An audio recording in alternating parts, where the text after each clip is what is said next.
जय जगन्नाथ सांग माने तो आपण मैंने तो मोर पूर्व ब्लॉग रे देखी मु आसी विषय माने मो बाप घर को तो सकाल सकाल मु सुईकी उठी बसी देखूँ केते गरम रे पूरा भिजी जाइए जाइए फूल नहीं आसिली आउ जाइए गाधे भी देली तो गाधे भी देकी आसिक ये ठाकुर रूम रे पूजा भी कंप्लीट करदेली देखूँ आमर गोटे बड़ रुद्राक्ष गछ अच्छी तो सही भी जाइकी पानी देली धूप दीप देकी पूजा भी करदेली आसिक ये मसला छड़े देली आउ छतु टिके काटिदेली कौन पाइन आज घरे टिके मटन होतला तो मु मसला छड़े देली। आज मु ब्रेकफास्ट रे खाउतली हमर मयूरभंज स्पेशल मुढ़ी आलू चप आ गोटे तरकारी थिला आ पियाज लंका नहीं कि बसी जाइथिली। एठी देखो तो हम मोहित बाबू भी बसी जाइछि मो सो खाइबा पई मु गोटे बरा आनिथिली खाइबा पई सेटा नै गला से खाई भी देला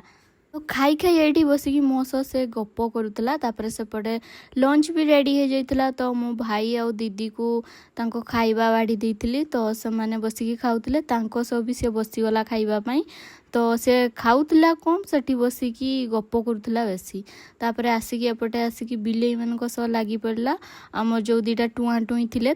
लगुच बसिकी देन बाबा भी बाहरी पड़े कम मैंने ढाबा को चलले तापर आमे 3 जन बसी जाइतलु लंच करने मु आई आउ माँ तो मु तो जानी साधा खाए तो मोर होता छतु भजा साग आउ आंब एते गरम जो होता मु पखाल ही खाऊली तापर चली छात को छातर कपड़ा सुकुला उठे आनली आउपटे देखो मामू भंजा 2 जन मारपिट लगी देन पुणी चली टे छात को बुलाबुली करने तो छातर पहुँचला बेलू हालत ही खराब हो जाता बहुत ही गरम लगुला मुझे टे इंद्र देवता को कहूली टिके वर्षा कर दियो इंद्र देवता एत गरम रे आउ रही होनी।